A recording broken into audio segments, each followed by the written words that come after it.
ये है माँ चंडिका का मंदिर जो कि बागेश्वर डिस्ट्रिक्ट में स्थित है और बेरीनाग ब्लॉक से लगभग 8-10 किलोमीटर की दूरी पर एक नरगोली इंटर कॉलेज है। उस इंटर कॉलेज से लगभग 3 किलोमीटर की दूरी में जंगल में नदी एक छोटी सी नाला है, उसके किनारे पर यह मंदिर स्थित है। कहा जाता है कि जब माँ चंडिका राक्षसों का संहार करते करते थक गई थी तो इस गुफा में वो थोड़े समय के लिए विश्राम किया था उन्होंने। और यह दुनिया का एकमात्र ऐसा मंदिर है जहाँ पर माँ चंडिका की लेटे इस आराम करने की अवस्था का उनका ये रूप में उनकी पूजा होती है और उस तरह का एक स्ट्रक्चर वहाँ पे गुफा में बना हुआ है। और काफ़ी खूबसूरत मंदिर है, काफ़ी खूबसूरत जगह पर है। आपको इस जगह पे आना चाहिए। जितना खूबसूरत ये जगह है और मंदिर है, उससे रहस्यमयी चीज़ यहाँ पे ये है कि पिछले कई दशकों से यहाँ पे रखी हुई कुछ मूर्तियाँ हैं जो कि अपने आप में बहुत बड़ा रहस्य बने हुए हैं। इन रहस्यमय मूर्तियों के ऊपर आज हम स्पेशली डॉक्यूमेंट्री बना रहे हैं।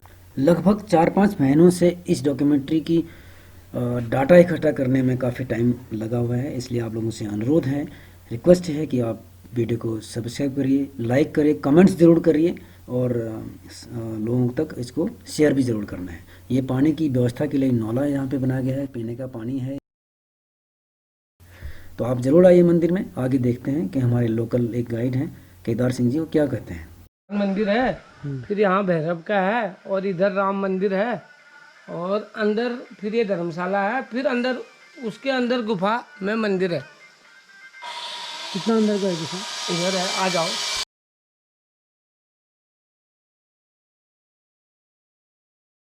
ये धर्मशाला है, अंदर मेन मंदिर अंदर है। तो इधर फुल लाइट चल रहे हैं। हाँ चल रहे।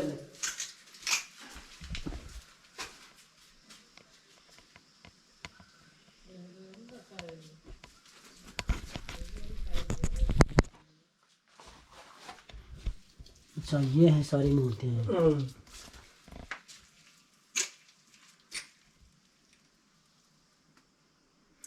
मूर्तियाँ यही इतनी छोटी थी ना?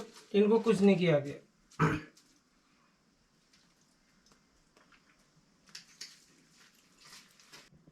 ये है जो माँ की मूर्ति है ना लेटी हुई, ये सर है और ये ऐसे लेटी है। ये पूरे इसमें यहीं पे यही पूजा होती है। अच्छा। भगवान विष्णु की ऐसी मूर्ति आज तक आपने देखी नहीं होगी। आप चक्र देखिए उनके हाथ में और पूरा समुद्र के ऊपर कमल के ऊपर लेटे हुए हैं, हर एक चीज़ दर्शाया गया है। आप इस ज़रूर आइए, ज़रूर देखिए इस मंदिर को।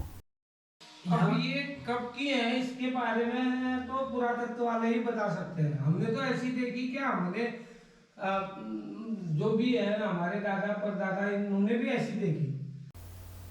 अगर हम बात करें मूर्तिकला के इतिहास की, तो मूर्तिकला उतनी ही पुरानी है जितनी पुरानी मानव सभ्यता। जब से मानव सभ्यता डेवलप हुई है तब से ही लगभग लगभग मूर्तियों का बनाना शुरू हो चुका होगा।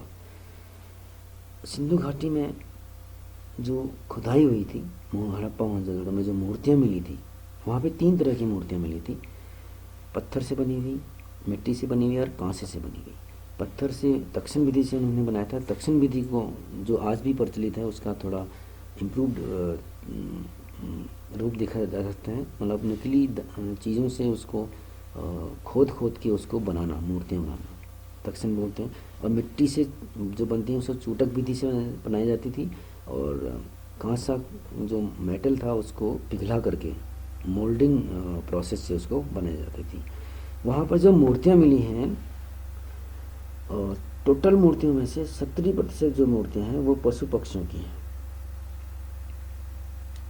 उसमें से भी सबसे ज़्यादा जो मूर्तियाँ हैं गौरैया की हैं और बाकी 30% जो हैं मानव मूर्तियाँ हैं, जिसमें से सबसे ज़्यादा इस 30% में से भी सबसे ज़्यादा महिलाओं की हैं, मतलब महिला प्रधान समाज था वहाँ पे। और पशु पक्षियों का या गौरैया का इस तरह का होने का मतलब ये था कि वो कंजर्वेशन को ध्यान में रखते हुए उनको धर्म से जोड़ दिया था और इस तरह का था। अगर हम भारत की बात करें तो सबसे पहले मूर्ति कहाँ पे मिली थी? ये मिली थी इलाहाबाद में लोहदा नाला, जो कि अभी पुरातात्विक इलाका घोषित कर दिया गया है, वहाँ पर मिली थी मूर्तियाँ। और दूसरा मिली थी इमामगाह महाराष्ट्र में। सबसे इम्पोर्टेंट बात यह है कि दोनों जगह हड्डी से बनी हुई मातृ देवी की मूर्तियाँ मिली हैं। और इम्पोर्टेंट क्यों है, क्योंकि ये जो मूर्तियाँ का स्टडी करने के बाद उसका काल पता किया तो वो था उच्च पुरावासण काल। मतलब उच्च पुरावासण काल में भारतीय इस उपमहाद्वीप में हड्डी से बनी हुई मूर्तियाँ, वो भी मातृ देवी की, दो बातों की ओर इंडिकेशन है। महिला प्रधान समाज था।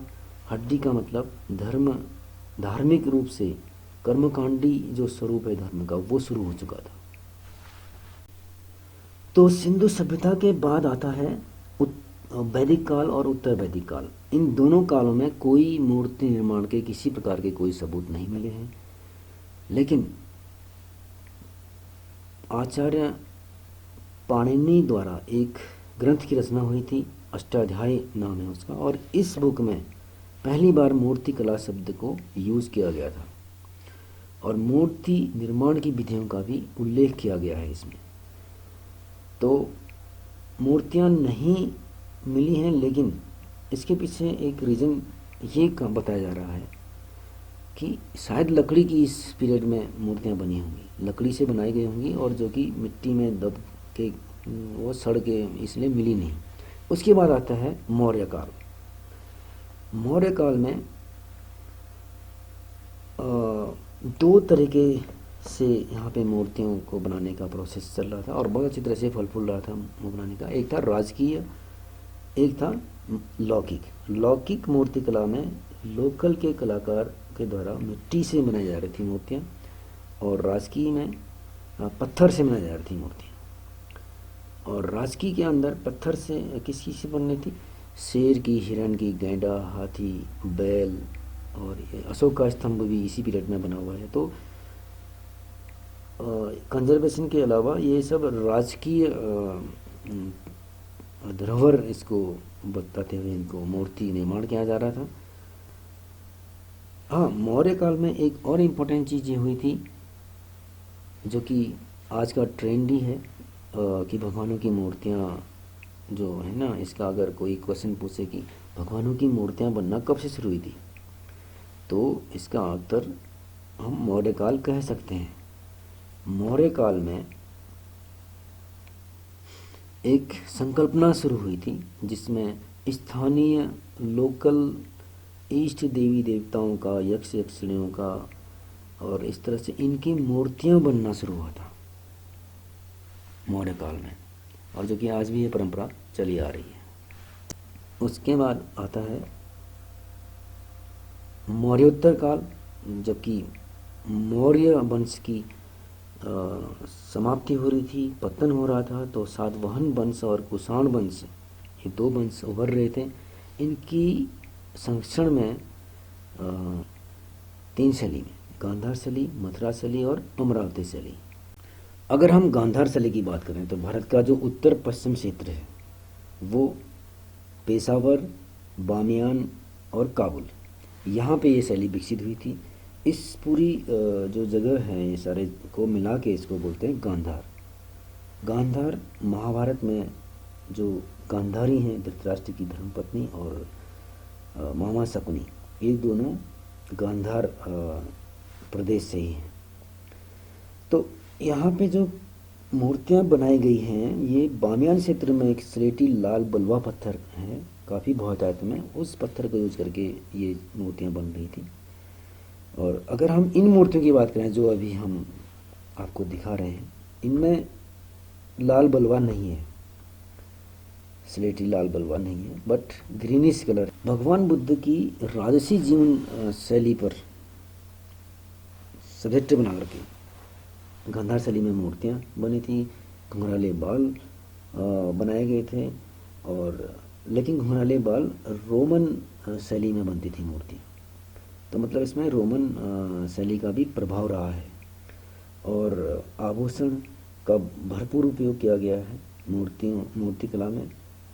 तो तीन शैलियों का इसमें आप टच देख सकते हैं, भारतीय, रोमन, बौद्ध, तीनों का प्रभाव आप देख सकते हैं। मूर्ति में प्रभा मंडल बनाया जाता था। इसमें मतलब मूर्ति के पीछे जो एक ऑरा होता है ना, ऑरा गोल सा एक चक्र सा बनाते हैं सर के पीछे, तो उसको प्रभा मंडल बोलते हैं। तो वो भी बनाते थे और ये सारा काम हो रहा था कुषाण वंश के अधीन। अब हम मथुरा शैली की बात करते हैं। इसमें भी सब्जेक्ट भगवान बुद्ध ही थे, लेकिन साथ साथ में दूसरे देवी देवताओं को भी बनाना शुरू किया था। जैसे ब्राह्मण ने विष्णु को बनाना शुरू किया था और इस तरह से। अगर हम क्षेत्र की बात करें कहाँ कहाँ पर ये डेवलप हुआ था, तो मथुरा, श्रावस्ती, अही क्षेत्र है, बरेली है, बदायूं है, फर्रुखाबाद है, कौशाम्बी है और पाटलिपुत्र है। इतनी जगहों पे, इन जगहों पे इस तरह ये जो मथुरा शैली की मूर्तियाँ थी ये बनना शुरू हुआ था। चूँकि कुषाण वंश का राजधानी थी मथुरा, तो सेंटर मथुरा ही था और ये भी कुषाण वंश के समय ही हुआ है। यहाँ पे जो पत्थर यूज़ किया गया था, लाल बलुआ चित्तीदार पत्थर का यूज़ किया गया था मूर्ति बनाने में, और ये पत्थर राजस्थान से आता था। लेकिन इस पत्थर की एक खासियत थी कि इसमें मूर्ति बनाने के बाद में एक इम्पोर्टेंट पॉइंट है, इस मूर्ति से जो यहाँ मूर्तियाँ अभी मिली हैं, इन मूर्तियों से जुड़ा हुआ इम्पोर्टेंट पॉइंट एक आ रहा है। इस पत्थर से मूर्ति बनाने पर चित्तीदार मूर्तियाँ बनती थी, मतलब चित्ते चित्ते चितकबरी ऐसे बनता था, क्योंकि ये पत्थर तोड़ने पर अंदर से पीली धारियाँ होती थी इसमें, पीले चित्तीदार इस तरह से, मतलब चित्तीदार तो पत्थर है, अंदर से पीली धारियाँ होती थी। तो इसको ढकने के लिए एक पॉलिशिंग टेक्निक का आविष्कार किया गया और इस तरह की पॉलिश जो कि बहुत अच्छी चमकदार होती है और कभी फेंट नहीं होती है। तो इन मूर्ति में भी आप पॉलिशिंग देख सकते हैं। पहला रहस्य तो ये है कि मूर्तियाँ कब किसने बनाई हैं। दूसरा रहस्य था कि ये पॉलिश वाला जो सिस्टम है ये क्या है।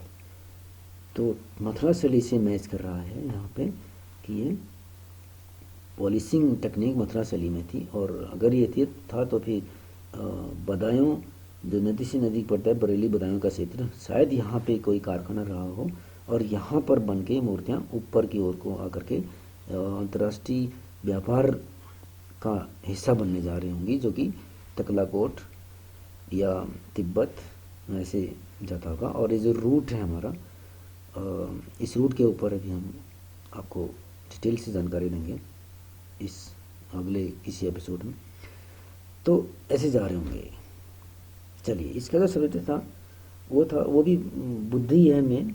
वहाँ गांधार में आपने देखा कि वहाँ राजसी जीवन पर बुद्ध की मूर्तियाँ बनी थी, तो लेकिन यहाँ पे सन्यासी जीवन पर बनी है, चिंतनावस्था, ध्यान अवस्था, और जैसे भूस्पर्शी, अभय मुद्रा, पद्मासन में बैठी हुई भगवान बुद्ध की मूर्तियाँ। तो ये 4-5 मुद्राओं को इसमें इंक्लूड किया गया है।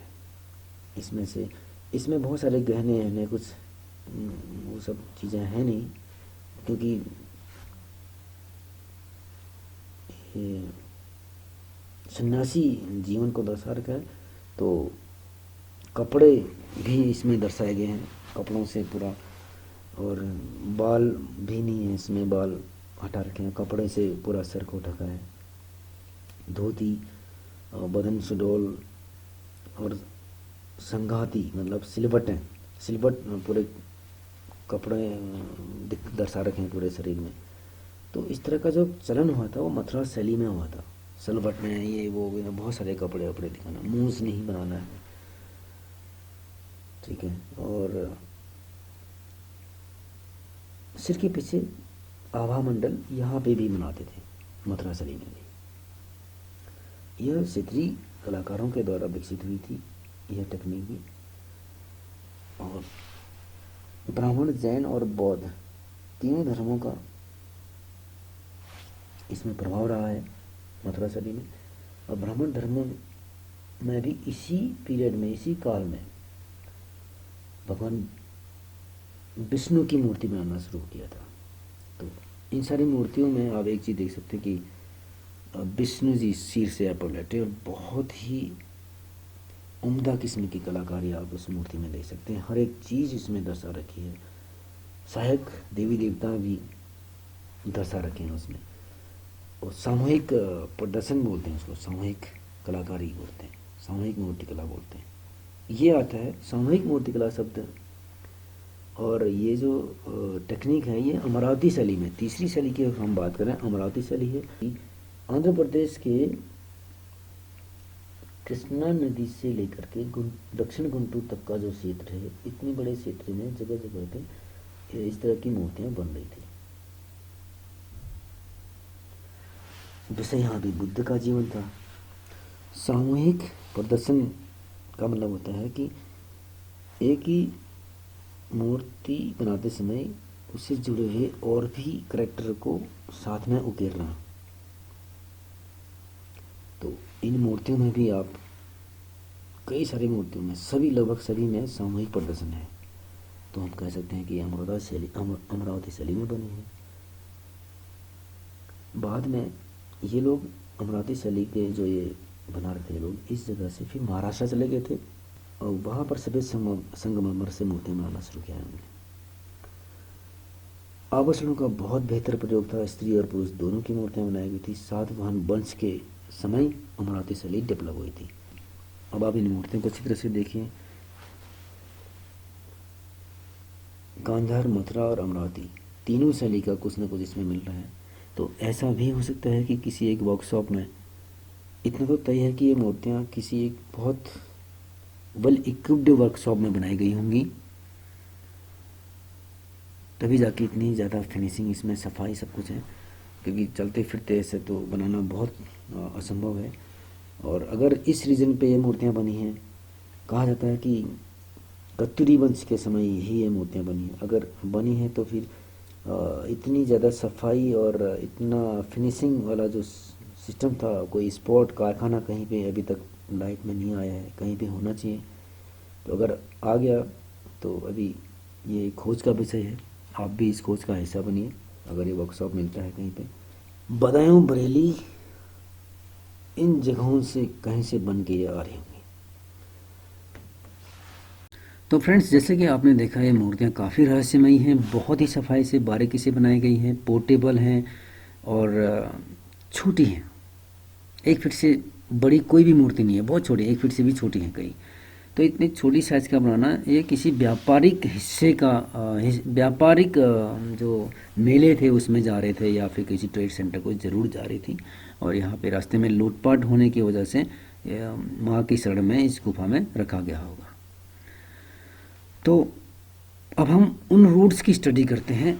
ठीक इस मंदिर से उधर था वो, ऐसे सीधे इधर ऐसे निकलता, वो पेड़ गिरा तो वो रास्ता निकल गया, फिर यहाँ से बनाया टेम्पल। अच्छा, फिर वो ऐसे ऐसे जा रहा है, फिर ये जाएगा सीधे अल्मोड़ा। हाँ, ये जाएगा आपका अल्मोड़ा से निकलता है। हाँ, कांडा होते हुए बागेश्वर और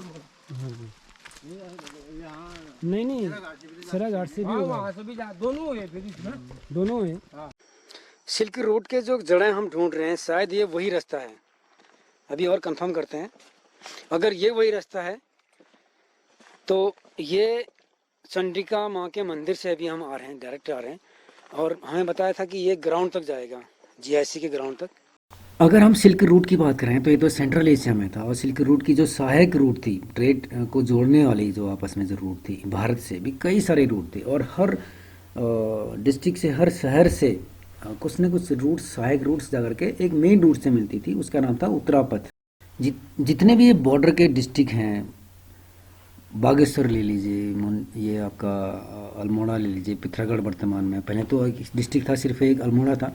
तो इसका जो बॉर्डर के इलाके हैं या इनको अगर तिब्बत जाना था या तकलाकोट मंडी जाना था तो यहाँ जाने के लिए एक रूट्स यहाँ भी थे, रूट का चैनल यहाँ भी बिछा हुआ था, जिसको आज डिस्ट्रिक्ट बोर्ड की सड़क बोलते हैं। अगर आप देखेंगे, इसकी सर्वे करेंगे तो जगह जगह पे आपको डिस्ट्रिक्ट बोर्ड के पिलर्स दिखेंगे, रूट्स दिखेंगे पुराने। तो इस तरह के पुराने रूट पे ही आज हम बात कर रहे हैं। ये जो आपको सामने स्क्रीन पे दिखाई दे रहा है, ये ही वो रूट है जो तिब्बत से जुड़ता था और आगे हल्द्वानी, अल्मोड़ा तक ये पैदल यात्री यहाँ पे जाते थे। ये पेट्रोल पंप से अंदर को वाला इलाका है, शायद रोड कटी हुई है, या फिर अगर ये नहीं है तो एक इसी तरह की दूसरी पहाड़ी पे एक सड़क होगी जो कि वेरीनाग ब्लॉक के पास से शुरू होते हुए यहाँ तक आती है। और ये वही ऐतिहासिक ग्राउंड है, ये जो ग्राउंड दिख रहा है आपको, ये वही ऐतिहासिक ग्राउंड है जहाँ पर सारे व्यापारी या फिर जो कैलाश मानसरोवर या इस तरह के यात्री थे, वो लोग अपना पड़ाव डालते थे, एक साथ डालते थे, ताकि सुरक्षा को भी मद्देनजर रखते हुए। तो देखिए आज ये सारा, अभी तो इसमें पूरा नरगुली एक इंटर कॉलेज है, यहाँ पे गांव है, पूरा बस गया है, लेकिन तब ऐसा कुछ भी यहाँ पे नहीं हुआ करता था। जैसा कि आपने देखा, ये मूर्तियों का जो रहस्य है अभी भी बरकरार बना हुआ है, लेकिन कुछ कारण हैं जिनसे हम ये कह सकते हैं कि ये किसी न किसी अंतर्राष्ट्रीय व्यापार का हिस्सा रही होंगी। मूर्तियों का साइज़ और उनकी संख्या, क्यों इतना छोटा इनको बनाया गया होगा पोर्टेबल, और इतनी कम संख्या में क्यों इनको ले यहाँ पे रखा गया है या ले जाया जा रहा होगा, ठीक है। और दूसरा है, क्यों इतनी उम्दा किस्म की कलाकारी, इतनी बारीक ढंग से तराशा गया होगा इनको, क्यों इसमें पॉलिश किया गया होगा, चमकदार क्यों बनाया होगा, क्यों इन मूर्तियों को कई धर्मों के साथ जोड़ते हुए बनाया गया होगा। जैसे बौद्ध धर्म के लिए भी इसमें कुछ न कुछ है। अगर कोई खरीदार रोमन लोगों के लिए भी उनको कुछ न कुछ देखेगा उस मूर्ति में, तभी तो खरीदेगा ना। ब्राह्मण क्यों खरीदेगा उसको, जब उसको लगेगा कि उसमें जैसे विष्णु की मूर्ति है या दूसरे भगवानों की मूर्ति है, गणेश भगवान की मूर्ति है। तो हर धर्म के लिए कुछ न कुछ चीज़ें मूर्तियों में आपको देखने को मिलेगा। इसमें मिक्स शैली का यूज़ क्यों किया गया होगा, ठीक है। और इसी रूट के आसपास क्यों ये मूर्तियाँ मिली हैं, तो कई ऐसे कारण हैं। फ्रेंड्स, आप भी इन सवालों के जवाब ढूंढिए, कहीं से कोई इन्फॉर्मेशन मिलती है तो बताइए, और कमेंट्स ज़रूर करिए। बहुत मेहनत किया गया है इस वीडियो को आपके सामने लाने के लिए। कमेंट ज़रूर करिए और शेयर ज़रूर करिए।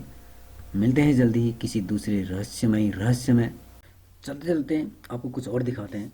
ये है इन मूर्तियों का पत्थर का एक टुकड़ा। देखिए कितना खरोंच दिख रहा है आपको इसमें, किस तरह से इसे खरोंच के और मूर्तियों में डिज़ाइन निकाला गया होगा। और मूर्ति के टूटे हुए हिस्से में से हमने इस पत्थर के टुकड़े को तोड़ के देखा, और ये देखने के लिए कि क्या ये स्लेटी लाल बलुआ पत्थर है जो कि बामियान क्षेत्र से था, या फिर लाल बलुआ चित्तीदार है जो कि राजस्थान क्षेत्र से था। तो इसमें से दोनों ही में से कोई भी पत्थर नहीं है। ये ग्रीन कलर का है और अंदर से तोड़ने पर इसमें धारियाँ तो ज़रूर हैं, पीली पीली सी धारियाँ हैं, और मूर्ति बनाने के बाद इसमें धारीदार मूर्ति बनती होगी, इसीलिए पॉलिशिंग किया गया है इसमें। और बहुत सारे सवाल हैं कि ये मूर्ति का पत्थर कहाँ का है, पॉलिशिंग कहाँ पे की गई, मूर्तियाँ कहाँ बनी हैं। बड़ा कन्फ्यूजन है। आप लोग भी इसमें ज़रा दिमाग खपाइए। Good bye.